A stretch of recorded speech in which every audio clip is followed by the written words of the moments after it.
Saudari-saudaraku yang terkasih, berjumpa kembali bersama saya Inspirasiku di Antara.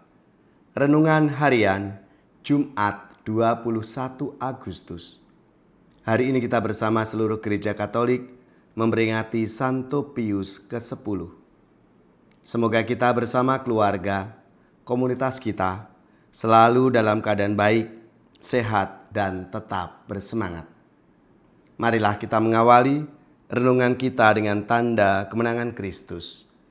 Dalam nama Bapa dan Putra dan Roh Kudus. Amin.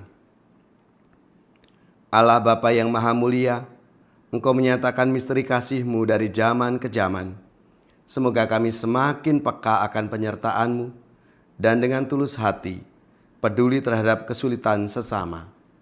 Dengan pengantaraan Yesus Kristus Putra-Mu Tuhan kami, yang bersama dengan Dikau dalam persatuan Roh Kudus, hidup dan berkuasa Allah sepanjang segala masa. Amin. Dalam nama Bapa dan Putra dan Roh Kudus. Amin. Inspirasi kita hari ini dari Injil Suci menurut Matius bab 22 ayat 34 sampai 40. Marilah kita siapkan kitab suci kita masing-masing. Kita akan membaca bersama-sama, lalu merenungkannya. Ketika orang-orang Farisi mendengar bahwa Yesus telah membungkam orang-orang Saduki, berkumpullah mereka. Seorang dari antaranya, seorang ahli Taurat, bertanya kepada Yesus, hendak mencobai Dia. Guru, hukum manakah yang terbesar dalam hukum Taurat? Yesus menjawab, kasihilah Tuhan Allahmu dengan segenap hatimu, dengan segenap jiwamu, dan dengan segenap akal budimu. Itulah hukum yang utama dan yang pertama. Dan hukum yang kedua yang sama dengan itu ialah, kasihilah sesamamu manusia seperti dirimu sendiri. Pada kedua hukum inilah tergantung seluruh hukum Taurat dan kitab para nabi. Demikianlah sabda Tuhan. Terpujilah Kristus. Saudari-saudaraku yang terkasih, hari ini tanggal 21 Agustus, Gereja Katolik memperingati Santo Pius ke-10. Selamat dan profisiat untuk saudara-saudara gereja, paroki, atau lembaga-lembaga yang pesta nama Santo Pius. Semoga semangatnya menjadi inspirasi dalam hidup dan karya pelayanan kita semua. Dalam sabda Tuhan hari ini, seorang Farisi bertanya kepada Yesus, Guru, hukum manakah yang terutama dalam hukum Taurat? Yesus menjawab dengan sangat jelas. Kasihilah Tuhan Allahmu dengan segenap hatimu, dengan segenap jiwamu, dan dengan segenap akal budimu. Dan hukum yang kedua, kasihilah sesamamu manusia seperti dirimu sendiri. Jawaban Yesus ini sebenarnya sederhana, tetapi sangat mendalam. Seluruh kehidupan iman kita dirangkum dalam satu kata, yaitu kasih. Mengasihi Tuhan bukan hanya soal rajin berdoa, ikut misa, atau menjalankan berbagai kegiatan rohani. Kasih kepada Tuhan berarti menempatkan Tuhan sebagai yang utama dalam hidup kita. Ketika menghadapi masalah, kita tetap percaya. Ketika mengalami kegagalan, kita tidak meninggalkan Tuhan. Ketika memperoleh keberhasilan, kita juga tidak lupa untuk bersyukur. Namun Yesus langsung menghubungkan kasih kepada Tuhan dengan kasih kepada sesama. Artinya, tidak mungkin kita ini mengatakan, aku mengasihi Tuhan. Tapi pada saat yang sama, kita membenci, merendahkan, atau menyakiti sesama. Kadang-kadang yang paling sulit justru mengasihi orang yang dekat dengan kita. Pasangan, suami istri, anak, orang tua, saudara, teman kerja atau bahkan sesama umat di lingkungan dan paroki. Kita mudah mengasihi orang yang baik kepada kita. Tapi Yesus mengajak kita mengasihi juga ketika kita disakiti, disalahpahami, atau dikecewakan. Mengasihi bukan berarti selalu setuju dengan orang lain. Mengasihi berarti tetap menghargai martabatnya sebagai manusia yang dikasihi oleh Tuhan. Mengasihi berarti berani mengampuni, mau mendengarkan, tidak cepat menghakimi, dan bersedia membantu ketika orang lain membutuhkan. Ada pertanyaan untuk kita refleksikan.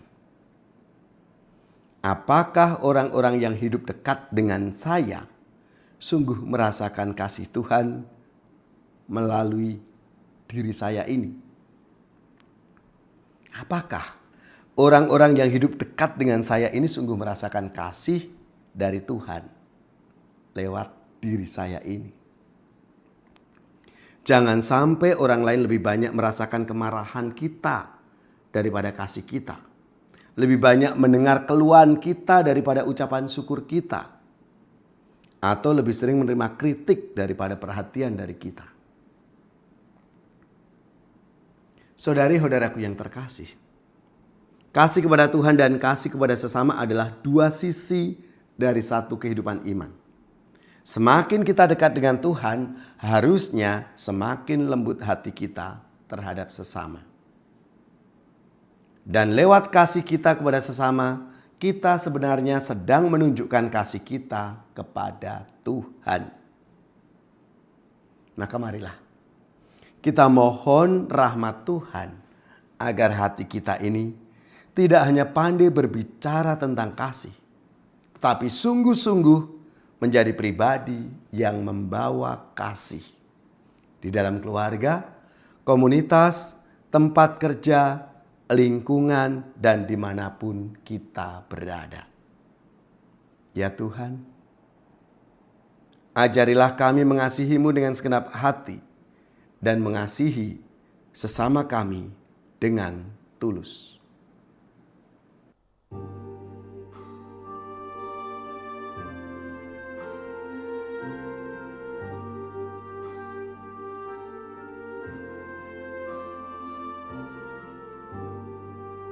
Andaikan aku pahami bahasa semuanya,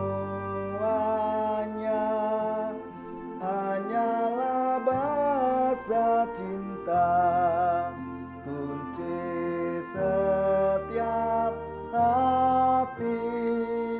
Ajarilah kami Tuhan bahasa cinta kasih.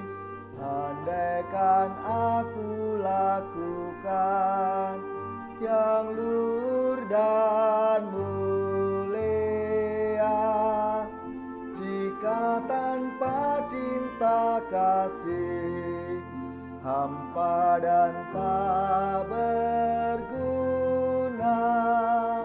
Ajarilah kami Tuhan bahasa cinta kasih. Andaikan aku dermakan segala harta milik, hanya cintaku yang mampu membahagiakan orang. Ajarilah kami Tuhan bahasa cinta kasih. Cinta itu lemah lembut, sabar dan murah hati, gak cari keuntungan, tidak megahkan diri. Ajarilah kami Tuhan, bahasa cinta kasih. Saudari-saudaraku yang terkasih, marilah kita mengakhiri renungan kita dengan mohon berkat Tuhan, dan kita akan menerima tugas perutusan. Semoga saudari-saudara sekalian, keluarga-keluarga dan komunitas kita, orang-orang yang kita doakan, seluruh tugas, belajar, pekerjaan, usaha, serta karya pelayanan kita dibimbing, dilindungi dan diberkati oleh Allah yang Maha Kuasa, Bapa dan Putra dan Roh Kudus. Amin.